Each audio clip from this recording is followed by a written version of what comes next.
Hello and welcome to the Meta Chasers. I am Dustin, being joined today by the illustrious Adam Camilleri, who is not currently in his home, in case you can't tell.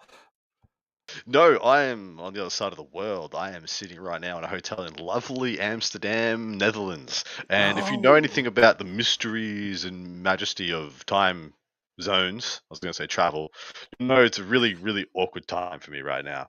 And so if I'm a little sloppy on this show, please forgive me. yeah. So we are very thankful that Adam has managed to make it and stay awake for the next 45 minutes to an hour. But this is your weekly rundown of your competitive events for 40K, and we are so excited. You can tell it on Adam's face to go over this week's events. We have two big ones, one major team event that we love covering, and then a Canadian large one that we managed to get the data for. Because Yes. there's a lot of good events this weekend, but because of the changes Oh, that recently came up, a lot of them were allowing list changes and stuff until like the last minute, which is fair, including this event. But luckily, Jeremy from Stat Check is one of the TOs, so he already has all that stats ready to go. So we actually got this stuff. We can cover them, and we can go ahead with a great Warhammer Meta Chasers show. yes, indeed. And thank you very much again to Jeremy. I goofed this week somewhat, but egg on my face, maybe not. I put out to our lovely patrons in Discord, which you can also join, and you should if you have Mhm. not yet, and ask them which of the there was say 5, 6 other GT size Mhm. level events we could have covered in addition to the Juggernaut ATC Australian Team Championship, and I had them vote and then all the ones that got votes, none of the lists are unlocked, so I couldn't do it. I may be chatting and trying to open up a partnership or a discourse with Best Coast pairings in order to maybe get some background stuff. I mean, we definitely won't be taking lists, but could be a thing where we just bypass the TOs and get to the factions if we can get a thing with TOs, but definitely won't be covering lists if that is the case. But it would be cool to just be like, look, lists aren't live for this one, but here's the faction breakdown. No, not telling anybody what anyone is playing, but Yeah. they're already locked in. This is what's going down. We get a little bit of a look in there. Hello to people in chat. If you do not know, this is a live freaking show, 9 p.m. Eastern Standard Time. If you would like to join us now that you are listening to us, come over and check out the WMCs over on YouTube or any of the other aggregators post to get the podcast goodness. But without further ado, let's jump on in. The heck is a two? I don't know, man. It's a number after one. What Okay, are fine. words? Words just sounds that mouths make that we attribute Who meanings, invented right? language and how did that Like, happen? you know, Whew, knowledge that's a bombs getting dropped chicken egg today. question. Chicken egg That's question. I it. know. First one we were coming. Oh, we got to get the event shout out too. Don't forget Ah, that was one of yes, the. RopeCon over in Helsinki, Finland. It is a, I believe, 46-player event and a good GT size. So not a lot of GT size events go down in Hmm. Finland every year. So when they do, we really like to give the shout out to there because they are a phenomenal and lovely community. So shout out to the Finns. Hopefully you have an excellent event, and I'll see many of you guys in a couple of weeks. Lucky, lucky you. But the next big one that we're going to be talking about is the American Team Championship, or the EC, for those of you who like the short version, from Chattanooga, Tennessee, which is in the United States. The American Team Championship is actually held in America. So it is 365 players, 73 teams, 5 6 round events. That is it's a big one. It's a big one. This is the Mm. biggest team event for the US, isn't it? Because they Yeah. it is, yeah. It should We'll be. we'll see. Yeah, We'll see if Games Workshop ones end up eclipsing in a that's couple true. of years. But yeah, this one is the venerable juggernaut mainstay. Do not miss it. Everyone goes every year, and yes, 73 teams. That is a hellacious sized event. There is only maybe 3 bigger team events in the world. Absolutely crazy. Anyway, what are we going to see there faction wise, mate? And keep in mind, everybody, this is following pretty strict WTC guidelines as well. Well, it's not even WTC at this point. It is just the team's guideline where That's you can have true. one faction per team. So it's team 5. So you will see no more than 73 of any single faction representation, and 73 would be if every single team took that faction. So The usually only one that'll the come close will be Eldari, maybe GSC. so usually in a reasonably balanced meta, the best one or Mhm. two factions occur about 50% of the time in Mhm. big team events. Big team events. Anything over 50% of the time can be seen as a bit of an aberration or something that is either too good to not take or busted. Yep, that So is a jump perfect way to in, put it. So give us the lowdown. let's see what is busted or too good. The Imperial Perfection. There are 2 Sisters of Battle, 40 Custodes, 1 Admech, 15 Yep. Astra Militarum, 3 Granites, 39 Imperial Knights. That's we're bordering here. Space Marines are 24 Astartes, 4 Dark Angels, 2 Space Wolves, 3 Blood Angels, 8 Death Watch, and 4 Black Templar. Chaos, there's 17 Chaos Space Marines, 20 T Suns, 1 Death Guard, 4 World Eaters, 15 Demons, and 12 Chaos Knights. Xenos, there's 22 Necrons, 15 Orcs, 12 Tau, and 2 Votan. Hive Mind, there's 15 Tyranids, only 34 Gene Stealer Call, which is a little surprising. You say only that. Do you know how many Yeah. neophyte equates to? Yep, I absolutely do. there is. It's not unlikely. There's 100 in each list. It's probably not 100. Usually there's probably like 60 to 80, It's but there could be 60 to 100. 80, yeah. There could be easily over 300 neophytes in attendance at this event. Like, Three. yikes. There's way more than that. Probably. There's 3,400 of them. There's easy peasy. Eldari, there's 8 Drukari, 47 Eldari, which means the faction podium there is Eldari topping up at 47. I'm shocked. Custodes in second with 40. Another shocker. Imperial Knights at 39. Then Gene Stealer Cult at 34, and Adeptus Astartes at 24. That is the top 5 that I was expecting, to be honest. Minus T Suns. Yes. So T Suns, I think, is more of a player problem than a power problem. Like, How so? I think You there think would be. is it Sorry, player go. problem? Is in that you don't feel like the players are kind of figuring it out yet, instead rather than the list, or is it? I don't think it's a faction with a big enough player base to be taken in Okay. in those kind of numbers. So when people come to like, oh, what have we got in our player pool? There's just not that many T Suns players out there, or not many people willing to just drop what they've got and pick up the T Suns lists. Because Mhm. essentially, it kind of might be likely that 20 T Suns players is how many T Suns players there are in the greater Chattanooga area, or able to travel there. That's true. I honestly think that's the problem with GSC as well. I feel like that's I believe that is exactly the same. like for Yeah, I like believe that exactly. 34 is actually a lot. Yeah. When you can think about how many are at GTs and majors, it's Mm. normally like between 3 and 8 right now, and that's like on the high end of GSC that they've been the last few years. So 34 is actually a massive number. I'm just surprised that there's Yeah. not more because they're bent right Busted. now. They are Busted. busted. But why take GSC when you can, with like less than 30 models, you could take Eldari and rock them like it's hot. Like True. it's Custodes too. yeah, Imperial Knights. exactly the same. Like Why those 5, like I said, that is like aside from the T Suns, that is a 5 pop stack. if And then yeah, if depending you're on what you have on your team, could depend on what the other 3 could be. exactly right. But if you are just going to take a swing at going 3 and 3, etc., why try and put together the Gene Steel Cult list when you can just take the Custodies, take the Knights, take the Eldari, etc. That's true. Yeah, that makes perfect sense too. I mean, there's I feel like Death Watch has always been like the strongest of the Space Marines. Like After Desolation Marines got upped, I almost yeah. definitely, in my mind, they became easily the best. But sorry, keep going. No, I was just saying. I feel like that's if you're going to take Space Marines, you're taking Death Watch. And I'm just trying to figure out in my head the other list. Like Necrons is probably a good one. I feel like Necrons actually have a lot of team play. Well, see, the thing is, yeah, you're talking about Adeptus Astartes making it into the 5th podium slot, and then Death Watch being the best therein. I Mhm. would have been. I would say, in my mind, for an all-comers environment, I would rather have Necrons in my lineup than Marines, but it's not by much.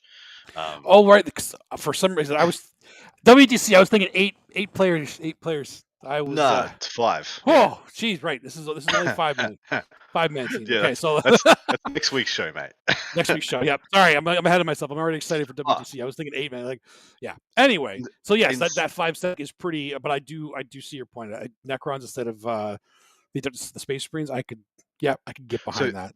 only issue with the Necrons is that you could possibly be bringing much of the same as you are with the Custodians and with the Imperial Knights. It functions not too dissimilarly to those two lists on the table, especially True. Custodians. Like the Lich Guard bricks, function almost exactly the same Yep. as the Shield Guard list.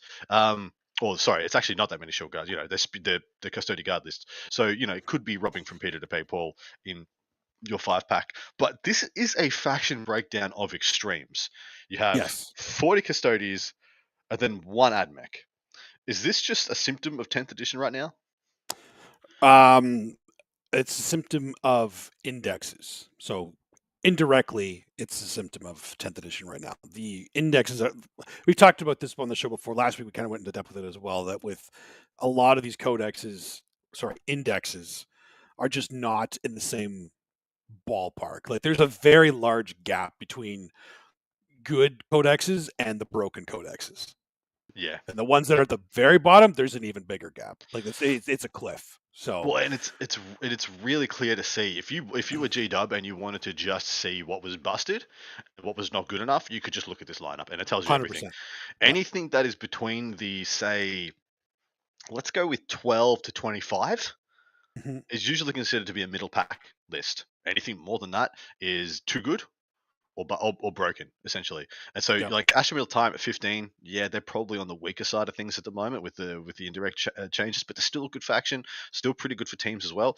Sisters of Battle, nowhere. Cult Mechanicus, Yeah. nowhere. Grey Knights, I have some debates with people who think Grey Knights can be absolutely busted, but they have yet to beat me in any meaningful way. So I will wait and see. One Death Guard, four of shit. I'm impressed by the World Eaters numbers. There's only 4 World Eaters players, but I'm still impressed by that. I'm still like, good for you guys. Yeah. Well, the thing too, you got to remember, especially in team events too, having faction specialists can actually be a pretty big benefit, especially if it's an underdog like AdMech or Death Guard are right now, because people aren't going to be practiced into it. So if you're a specialist and you've found like a skewed build that built to beat a certain meta faction, it could be an ace in the hole. Yeah, exactly right.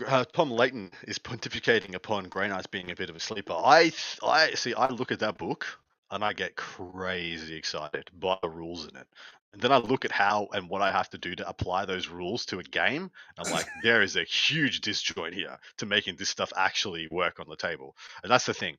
I'll sit and I'm a Grey Knights player as well. I took them to WTC last year and I looked at that book and I love that index. I love it so much. They got some of the coolest rules in the freaking game, but logistically, actually making them work and turning to points on the table, that's the issue. You just don't have a lot of freaking units. You can't you Hmm. can't mess around and you can't mess up. So, but if you could get good enough, I reckon It they could could be be. an absolute juggernaut. Anyway, but perfectly said. You wanted to see what was wrong. The factions that need some love.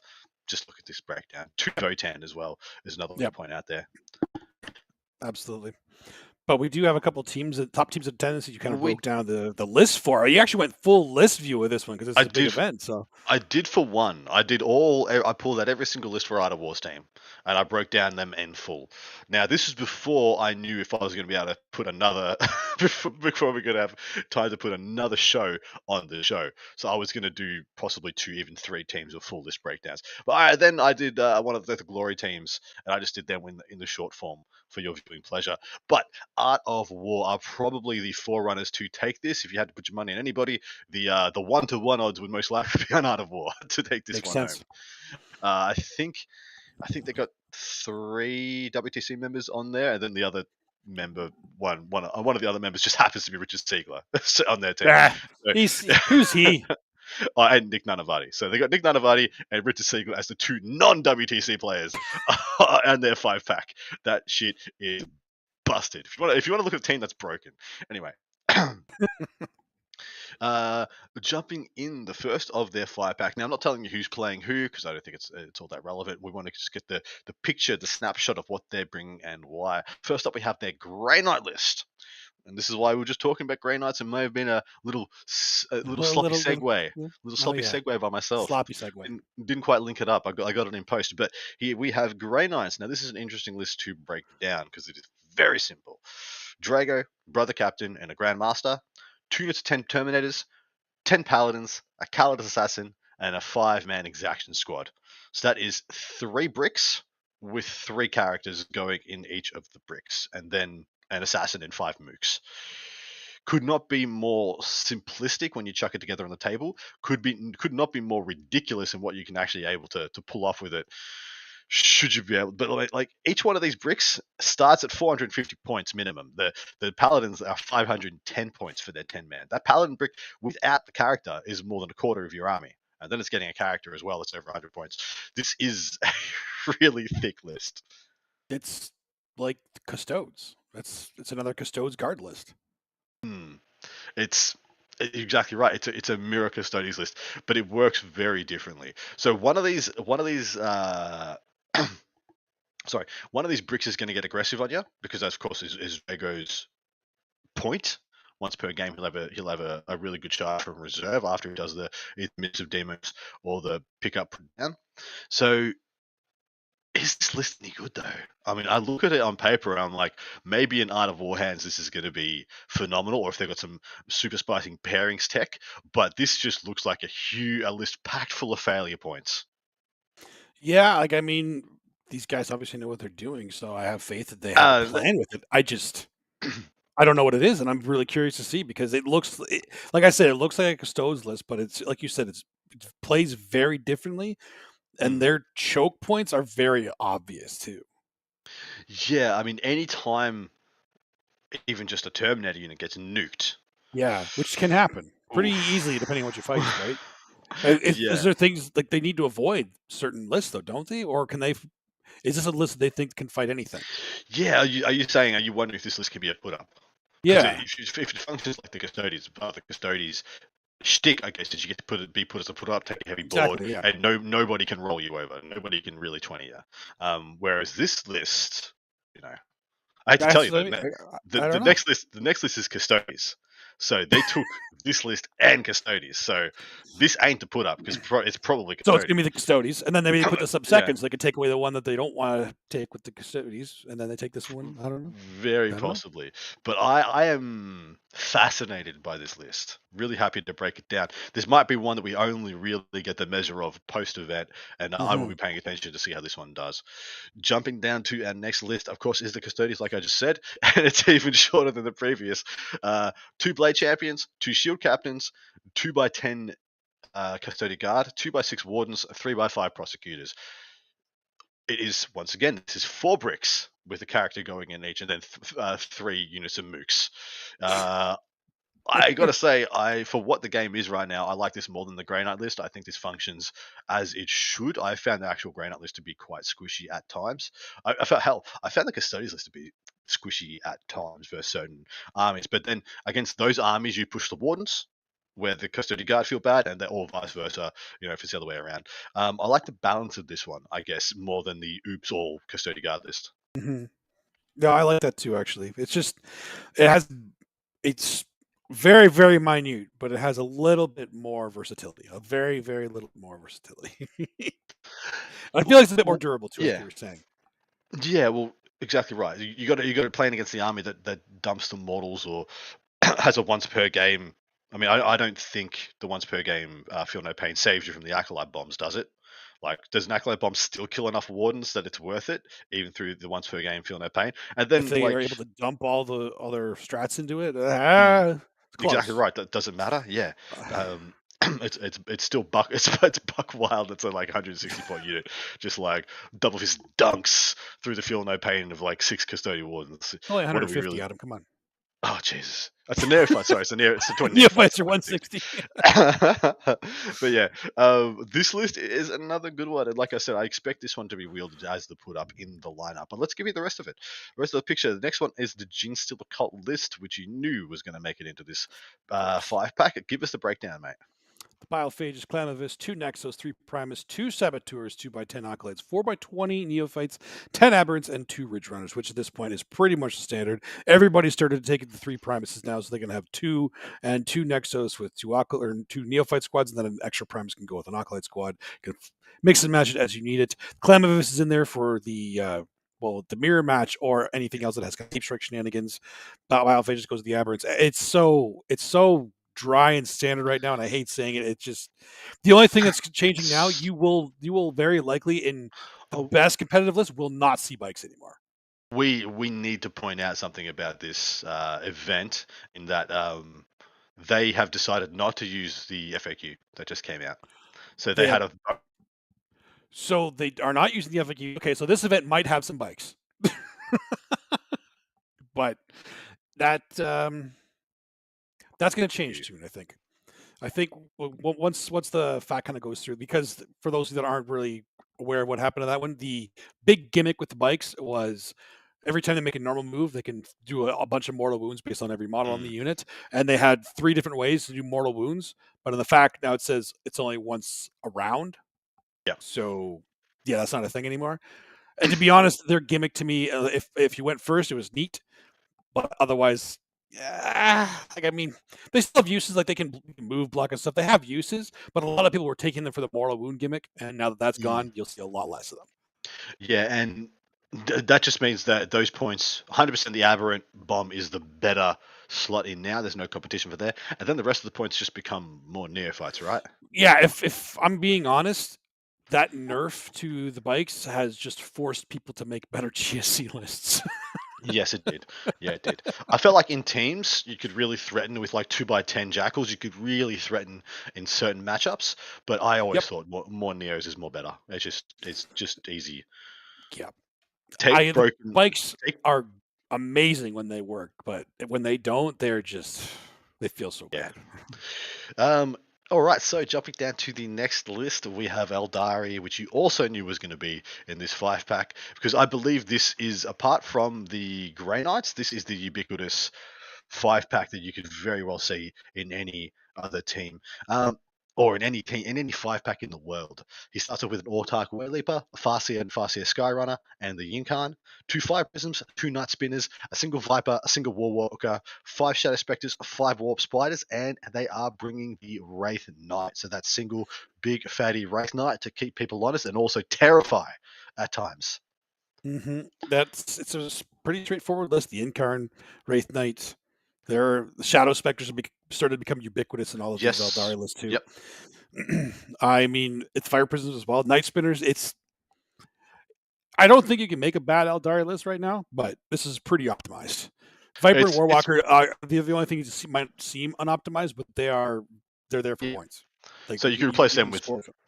you replace them with Hornets if you. I think if you wanted to go Yeah. just a little bit tighter, and then of course it depends if you wanted to drop the Guardians. What a culture choice by Tom Layton.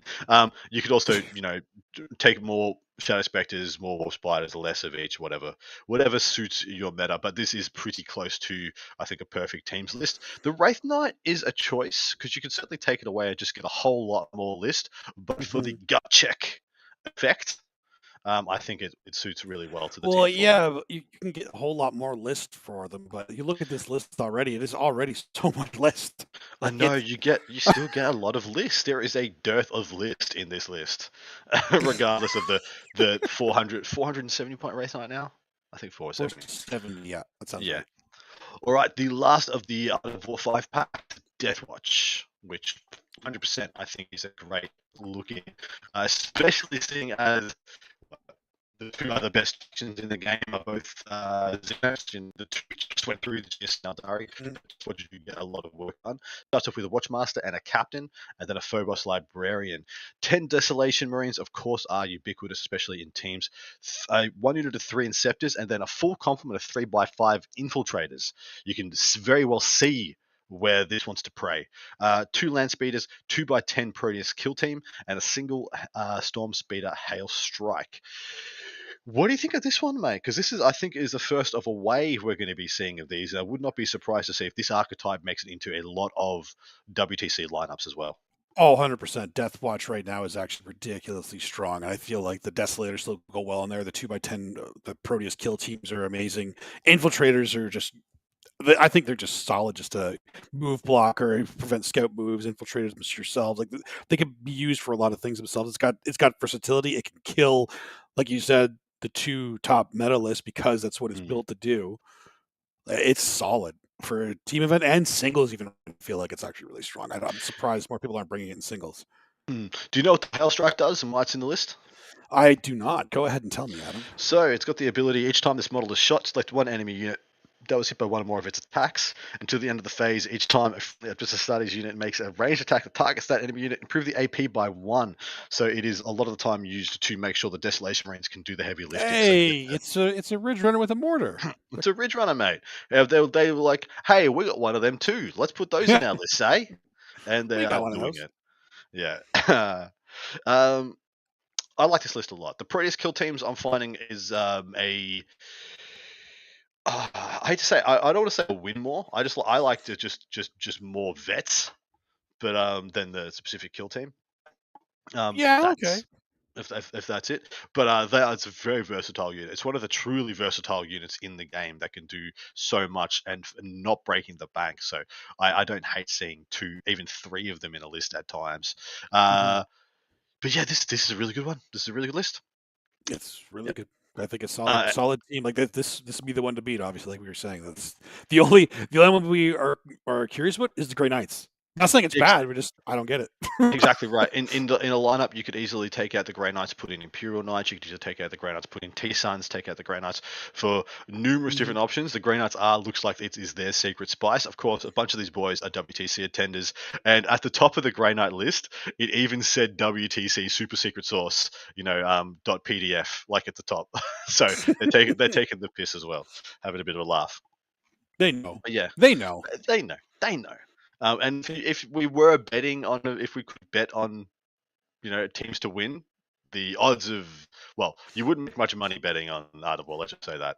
Uh, but the next of the teams that we're going to cover, and so the last team we're going to cover for this event is at Death or Glory. They are sending, I think, 4 or 5 teams, which is pretty much why I bring them on the show, because I think there's like 30 of them rocking up to this event. They've got so many players in attendance. I thought it was the right thing to do.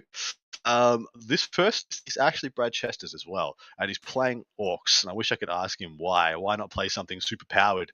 You super powered player. But anyway, let's break this down. This is all written short form. Pretty much, it's written so I can read it out, but hopefully you guys, you guys can see it as well. And of course, it's written so that every list can fit, If in you 1 or if 2 you are lines on a screen. live with us right now, make sure you read along in chat so you can see the Yeah. PowerPoint here. Just read along. So and it hasn't got Feel every my unit in pain. it. If you're just joining us, and because this is one of the first team events we're doing, it doesn't have every unit in it. I just put in enough information to get a sense of the list, a sense of the archetype, and then we can try to figure out what it's trying to do for the lineup and what it's trying to do in the 5-pack. So first up, the Orcs has Mozrog and a Beast Boss on Squigosaur, and then he also has a Smasher Squig Knob. He's got, of course, the package of Captain Badrock and the Flash Kits, 2x10 Beast Snagger Boys, 3 trucks, 336 Squig Hog Riders, and 2x5 Storm Boys. I believe he also has one of a single buggy in there as well. Moving on to the Eldari, we have the Yinkan, 3 Fire Prisms, 2 Night Spinners, 2 Hornets, 2 D Cannons, 3 War Walkers, and 2x5 Warp Spiders. Just to demonstrate how much more list, what did I say before? How much dearth of list you get without the Wraith Knight? Definitely not saying the Wraith Knight is the wrong option. Should be pointed out in chat. It's a bit of a pairings bully, but this is what you get when you don't take the Wraith Knight. Necron's up next. We have the super hard to kill Catan, 2x10 Lich Guard with full character support, 3x3 heavy destroyers, which I thought was an interesting take, and then 2x5 death marks. And I suppose in this list, the heavy destroyers are taken in lieu of the Doomsday arcs, because the Doomsday arcs naturally you can't if you're going to be fighting on a middle. If you're going to be fighting on a middle or a light table, the DDAs are just in freaking possible to hide, and possibly a worse choice than just taking things that you can hide. So there is always that.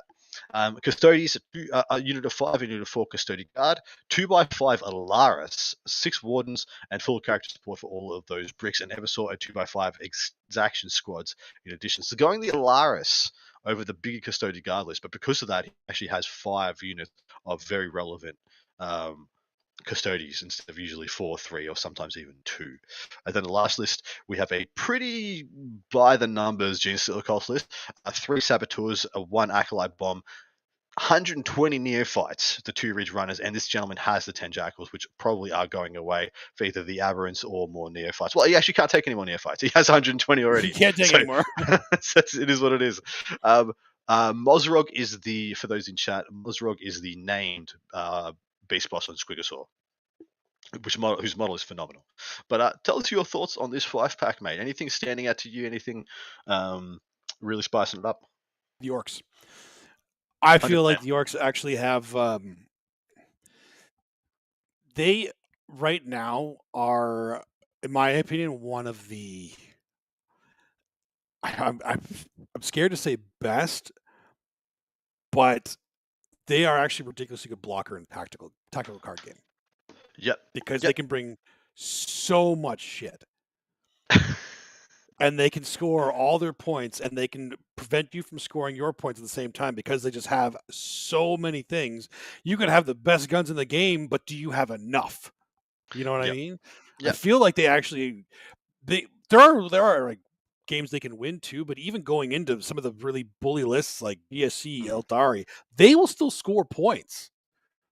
Well, that's right. They still have the smother tactic Yeah. available to them that they had last edition. So they can really just run onto all of your objectives, stop the cards you're pulling because they're on your objectives or they're blocking you off or they've taken the middle or whatnot, and then just be a bit of a problem. It bothers me that they don't do any freaking damage. Like you get 20 orc boys make combat with your Yeah. infiltrators, and you're like, whatever. I feel like aside from flash kits right now and some of the characters, the orcs are not meant to be doing No. damage right now. They're Yeah. just meant to outscore you. And I feel like Yeah. that's actually what orcs have been for a while Well, now, to be honest.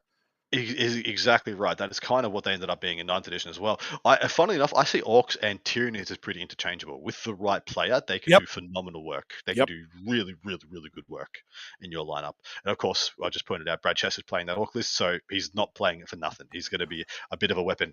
The Yeah, rest but of I'm the surprised Brad's playing that. It's man, that seems like a lot of models for you to move around, man. Well, exactly right. I would have looked at it and been like, well, obviously Brad's going to play the Eldari and he's going to be a juggernaut. Yeah. Because if you're the captain of that team, and let's say the captain isn't Brad, you look at the best player, one of the best players in the world, and be like, "You're not going to go get me 20s? What? Huh? Excuse me? What? What's the matter with you? Disrespect." What do Anyway, we do with the rest of the team then? um, I think this 5-pack is pretty freaking good, though. It is pretty close to ubiquitous in a lot of ways, and in some ways, this is more cookie cutter than the previous. Yep. Um, It's just honestly both of them just have one that I would normally switch out with one, but I'm not saying it's the mm, wrong choice. I'm just saying you would expect, orcs or Grey Knights to be replaced with, Imperial Knights, T yeah, Suns, something yep. else, but not saying it's bad. Because Yeah, like I said, I like the orcs more than I like the Grey Knights. I will say that. 100%. That was actually a point I was going to come to, being like, hey, do you like this 5-pack or the previous? I Yeah. actually like this 5-pack more. So there is that. Please, hang your hat on that. Death of Glory. I But like you were this one. I really saying like you were this saying 5-pack that better. you like the Necrons more than the Death Watch too. Yeah. So okay, I see that. Hmm. I see that. I like the Necron list as well, by the way. The Yep. death marks in there are actually a really nice choice. It was weird he had no hex marks. So it's obvious he's going to stay the absolute shit away from GSC with that list. He's never going to be paired in GSC because he can't play it. no, No. no hex No. marks. Just two acolyte bombs land on Lichguard, the game's over. Then it's just pack your shit up. It's over. But any freaking way, that is the ATC. Good freaking luck if you are in attendance. Hopefully, you've enjoyed the coverage that we've given you and have a phenomenal event. This is the time we would pick a winner in lieu of picking a team that is going to win. Because, like I said, the easy money is on Art of War. We're going to pick the faction that we think is going to perform the best. And with 365 players in attendance, it's not unlikely we have multiple factions that go with a perfect score, right? Oh yeah, for sure. There's a couple that that are definitely in the running for that already, right? So Exactly right. I mean, Paul's going to get a Starties. Starties, yeah, we're not gonna be mean. We're not gonna give him Blood Angels. I know. I do kind of want it because he's playing at this event and he's not taking Blood. I think he's taking Imperial Knights. The weakness. What? Anyway, also, sorry. At this point, I'm going to throw some shade. Oh right. So, in times gone by, when this show started, in the bygone eras, round about a year ago. Who gives a shit? um, uh, there was some events that we would cover where very few players would list their factions, and we would shame them. When half or more of players didn't list their faction, I would do a dishonorable faction breakdown, tell you which factions didn't list their faction, just give them absolute shade. Of the 365 freaking players in this event, 2 players didn't list their faction. Who, mate? How far we have come. How far we have come. One of them is a former host. One of them is a former host of this show, Alan Abramowitz, PJ Pants himself. I flicked the back of my finger at you, sir. For shame. For shame. Bruh, what are you doing to us? You know enough to know better. Enjoy the event, mate. Have fun with your no faction. Yeah, I wish Paul didn't put the faction in just to mess. That would have been amazing. Just like oh my God. bit of flipping at it in the bird. That would have been great. Anyway, what are you going to pick, Paul? Sorry, Dustin. We already know what Paul will pick. We were just talking about Paul. Well, I'm taking my GSC. I got to take my GSC, and I'm going to take Eldari because I want to get points. So we are taking Eldari, GSC, and Astartes. I left it for you. You know. Thank you. Thank you. Anyway, but I actually want GSC as well. Are you, in fact, leaving for Ottawa or Petawawa? Petawawa. There's no N in there. I'm sorry. It's great. It's very early in the morning. Yes, it is. Okay. The last event we're going to be covering for this week. What is it, mate? Tell us. It is the Capital Clash from Petawawa, Ontario, Canada. It's an up and coming major event that's started. I think 2 years now. I think it's been going on for 2 years, and it just took off right away. It's very well run events by local guys, including, like I said, Jeremy from Stats Check. So they actually managed to get WTC terrain for it as well within 3 weeks. Wow. They have paid judges. Like it's gonna grow. It's gonna grow, and it should because it's hosted in a hockey arena, so you cannot get more Canadian than that. Oh, brilliant! It's only 67 players right now because not people are going. More people need to go. They have the space for it now, so next year double the number, guys. We can do it because this is a great event, and you would love going here. There are awards, everything is fantastic. So, 6-round event. Quick stats here: the Imperial Super Faction. There are 1 Stitches of Battle, 9 Custodes, 2 Astra Militarum, 1 Grey Knight, 4 Imperial Knights, Space Marines. There's 2 Adeptus Astartes, 1 Dark Angel, 5 Death Watch. Chaos, there's 3 Chaos Space Marines, 6 T-Suns, 2 Death Guard, 1 Demon, 1 Chaos Knight. Xenos, there's 5 Necrons, 3 Orcs, 1 Tau, 1 Votan. Hive Mind, there's 3 Tyranids and 4 Gs, they're called. And then the Eldari, there's 12 Eldari. Meaning the faction podium is Eldari topping it off once again at 12, Custodians in the second with 9, and then the third one that always gets switched around between GSC, Imperial Knights, and everything this time is T-Suns with 6. So, what do you think of this spread? I think this is a pretty by the numbers spread. What we're expecting. Deathwatch is the numbers are absolutely on the rise. There's very few aberrations here. The T-Suns is numbers equating to their power in the game. But usually the T-Suns are, like I said, usually GSC and T-Suns are 2 factions that struggles for player base. And so it's not so much that if their armies are absolutely off the wall bonkers, they still don't see huge numbers. T-Suns here are seeing huge numbers for 67 players, almost 10%. It is actually a lot. It's funny to me too because I was looking at the roster because I know like all the players that are going here. This is like my meta that they're playing in right now, and at least 3 of the players that are playing T-Suns just switched to them. Like they've been playing other armies for the longest time. Yeah, they just switched to them for this event. It's the first time I've seen them. One was a Sisters player, one was a NIDS player, one was a GSC player. Like what happened? Dropping GSC, that's right now. That was a choice. That was the one that shocked me. Like, I saw him playing GSC last time, and he's playing T-Suns now. Like, you know who you are. Yeah, he was like, you know who you are. You know what you did. This money is too easy. I'm going to go. Yeah, you know what? I actually accept that reasoning. I 100% accept that reasoning. Well, he didn't step. He stepped down in power, but not by a huge amount. Go to World Eaters if you want to go on struggle street. Anyway, live fast and die young. That's the World Eaters way.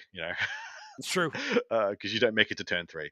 Anyway, jumping into some of the top players in attendance, I will like to say the lists are still locked for this event. So we are sharing these 2 lists with you because the players gave permission for us to share them. So we're sharing these with the gratitude of the players. Thank you very much. Hopefully we're not spoiling too much for you, but let us go in there. And of course, the list is still locked because I believe they're giving people the Yeah, adopt have until I FAQ. think 10 a.m. tomorrow to change those because they've adopted the FAQs. People can make those Exactly right. changes. Not change like factions or anything, but Yeah, make alterations to their lists. yeah. Anyway, first up is the good Oh old yeah, Frank Coyce. Good old Frank Coyce.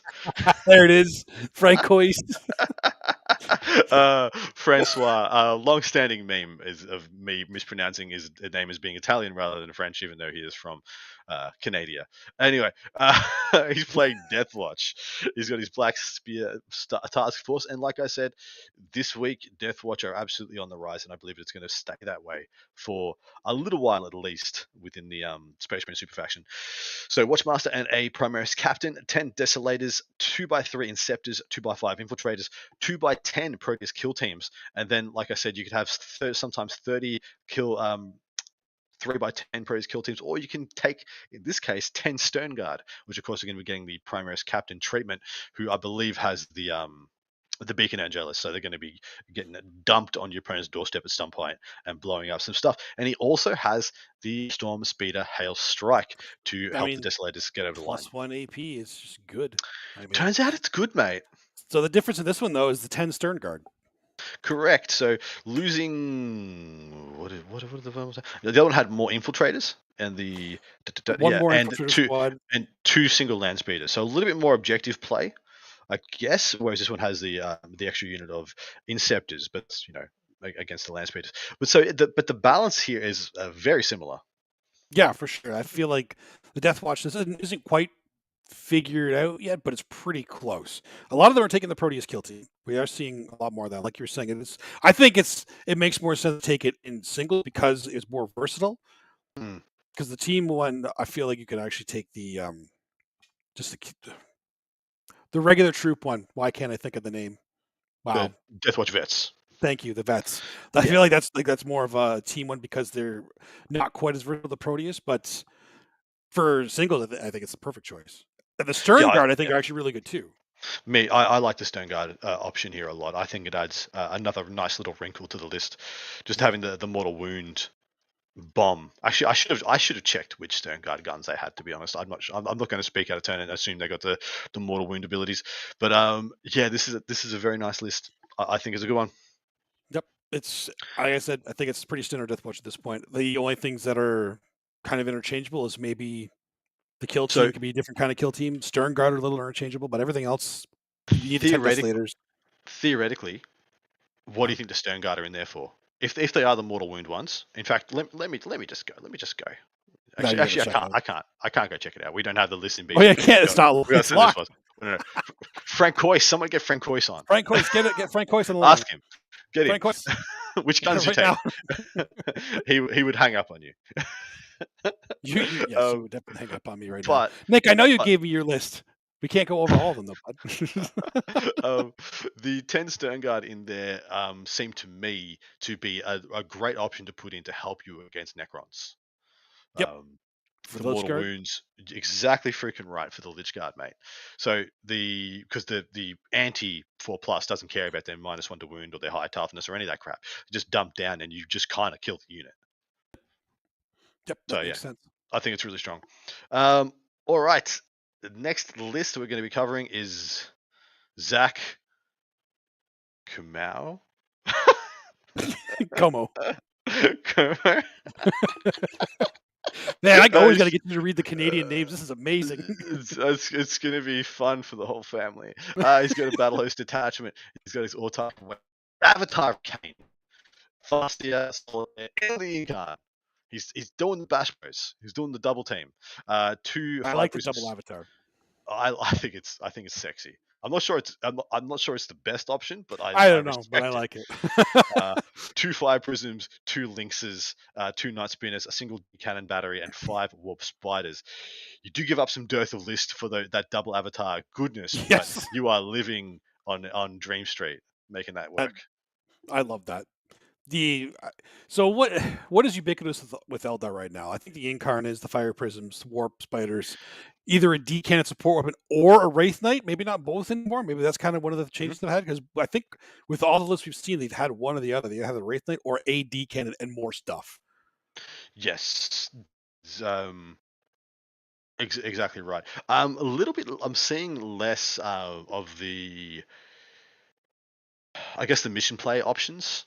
Because Mhm. I know at the start of the edition we were seeing a lot more, war walks, a lot more a single hornet, single vipers, a lot more rangers as well with Illic and stuff like that. And over the past 2 weeks, we've seen those kind of a little bit drop off. I think people are just realizing, well, I don't need any of that crap. I'm just going to go kill them.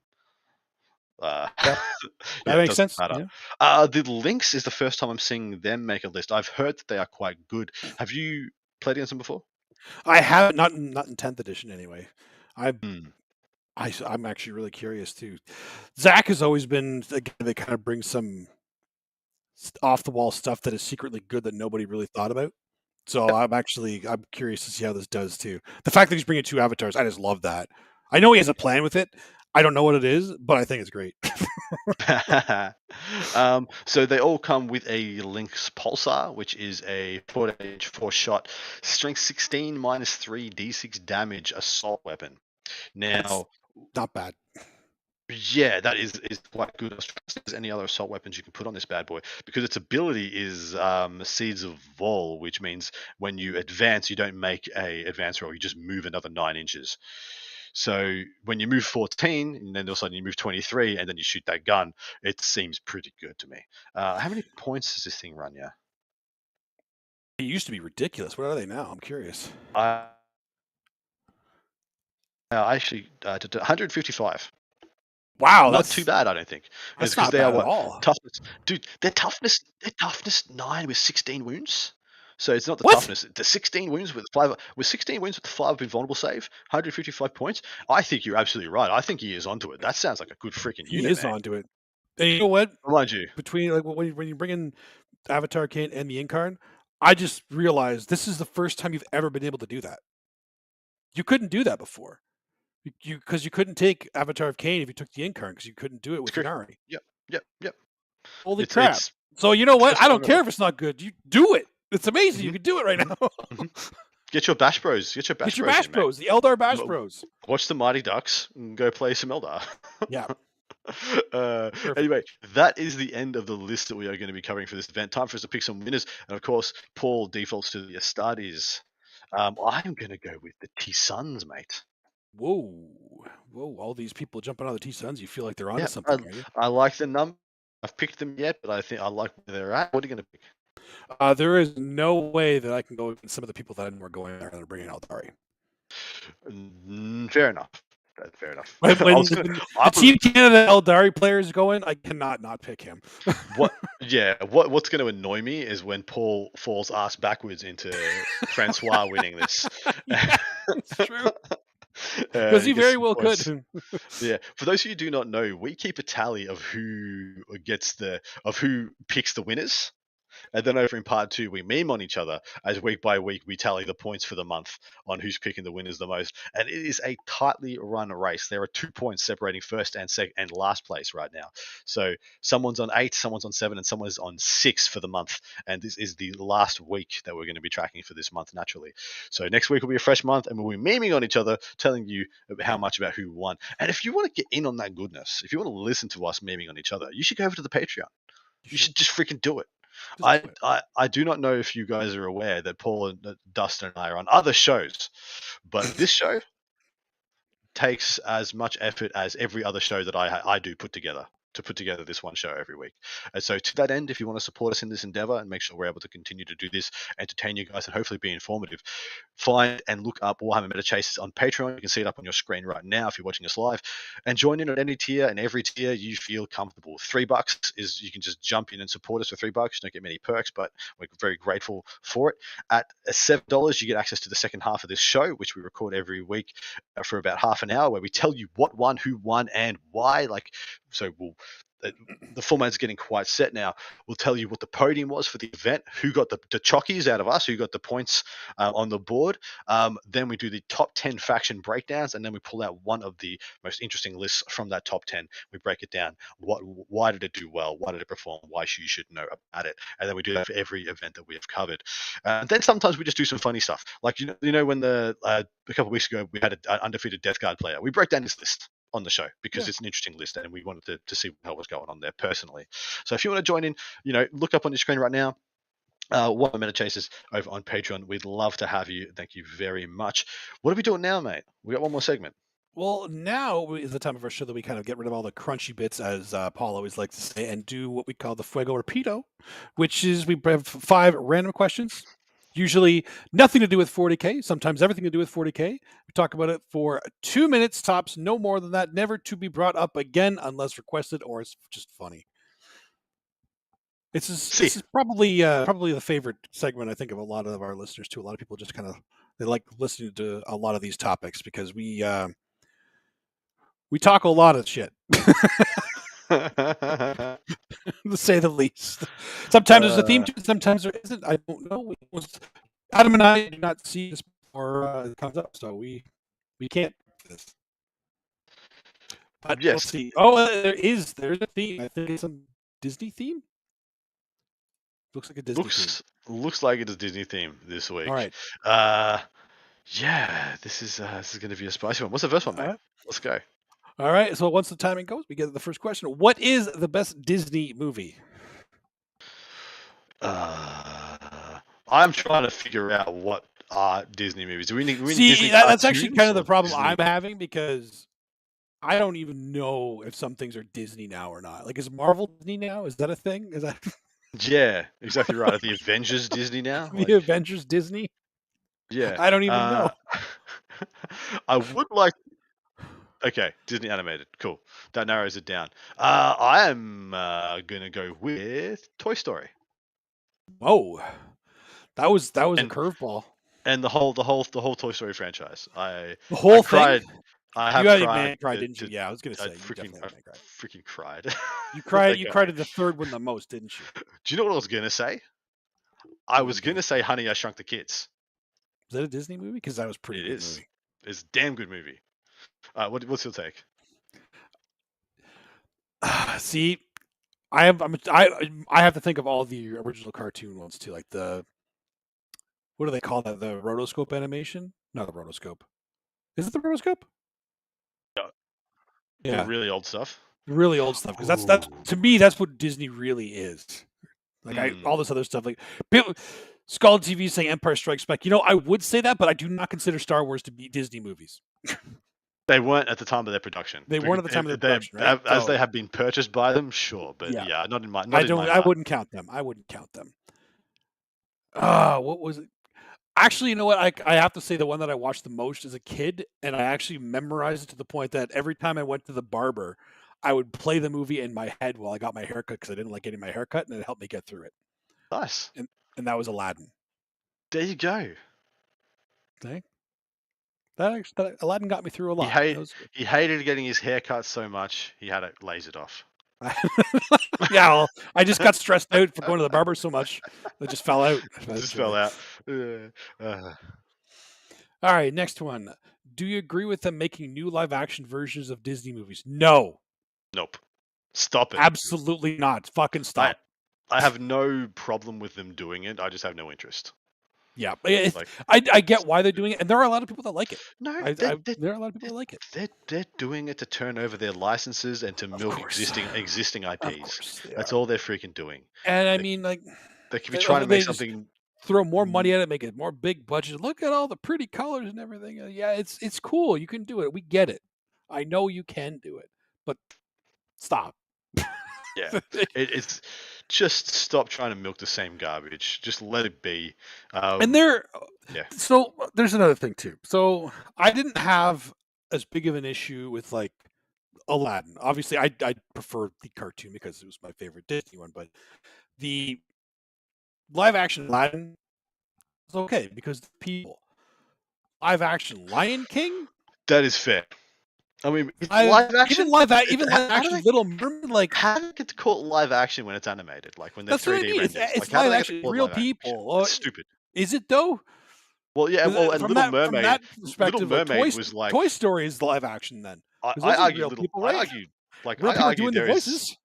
I argue there is a line where live action isn't actually live action. If live action is 2 or 3 people on a green screen, and that's the entirety of the production, is this live action? Because that was Little Mermaid, right? Yeah, that was It's 100%. just yeah. What are some Action, of the yeah. other ones they've Ooh. actually done live action of now? Because they've done Aladdin, they've done Little Mermaid. I don't know if they did Lion King. What And was Lion the? King. Oh Oh, they yes. did Jungle Book. That's right. Yeah.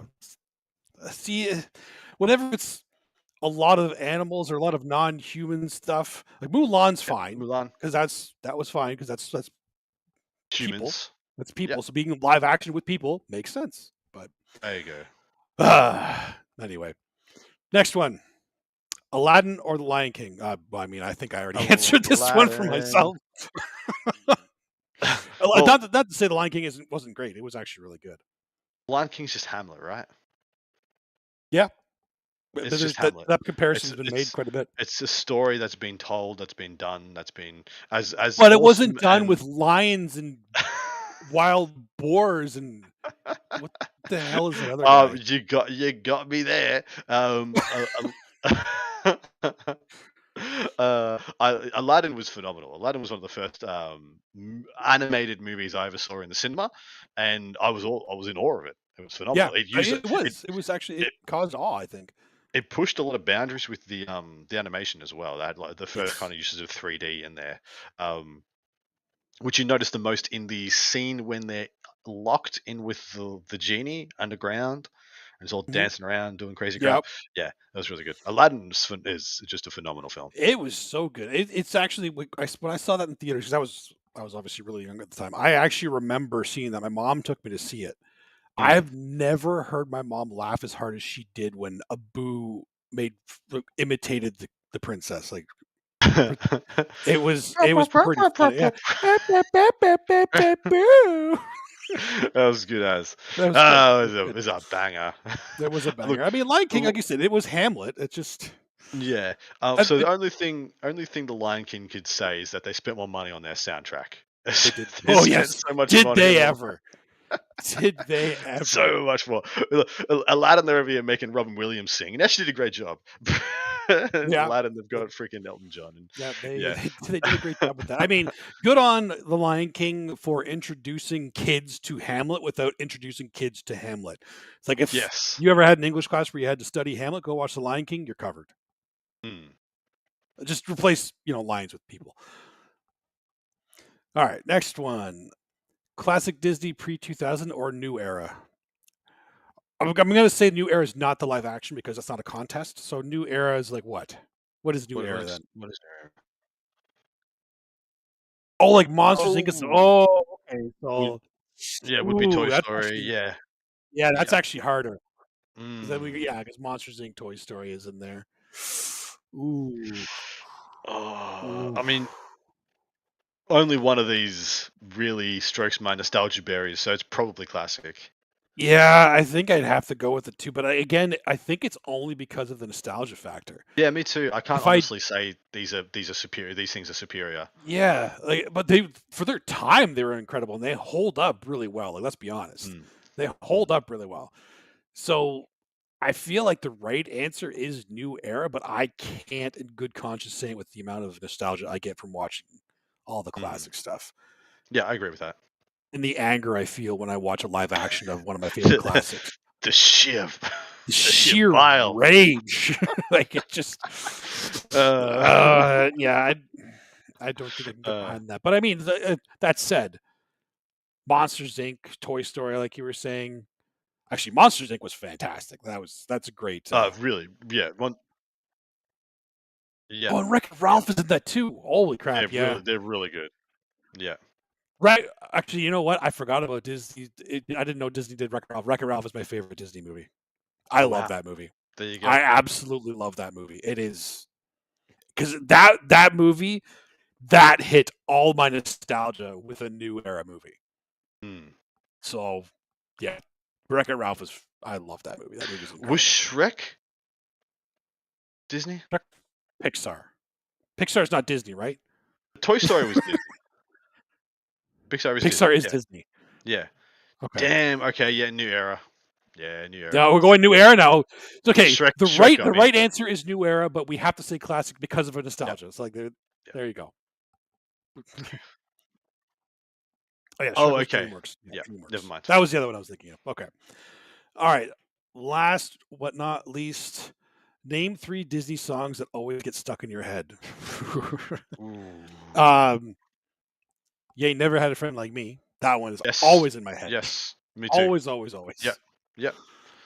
I mean, Hakuna Matata is lame. Hakuna Matata. Yep. It's lame. It's lame, but it's gonna get. Now that you just said it, it's already gonna get stuck in my head.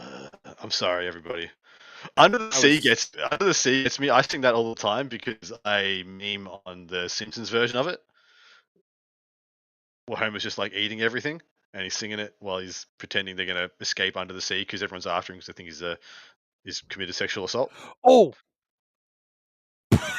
What? You know, the one where he's got the gummy Venus de Milo on the lady's butt and he peels it off and eats it, and then he gets accused of sexual assault. Yeah, I remember that. I will escape under the sea. Oh, right. Okay, now it's because actually Under the Sea was the other one that I was going to say because I actually hum that just randomly and don't even realize it sometimes.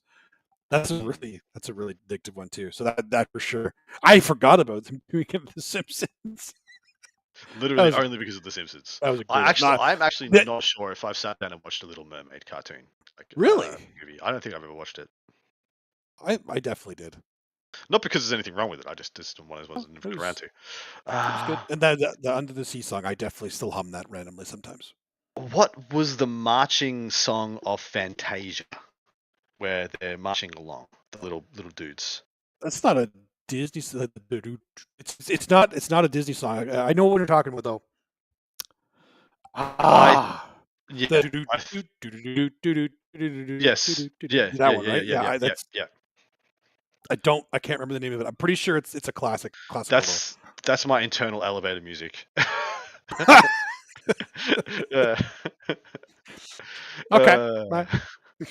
Yeah. All right. Well, I've done my 3. You've done your 3. I got mine too. There we go. And that's the end of Fuego. So that is our show, everybody. So I hope you enjoyed the Fuego this week. Nice Disney theme.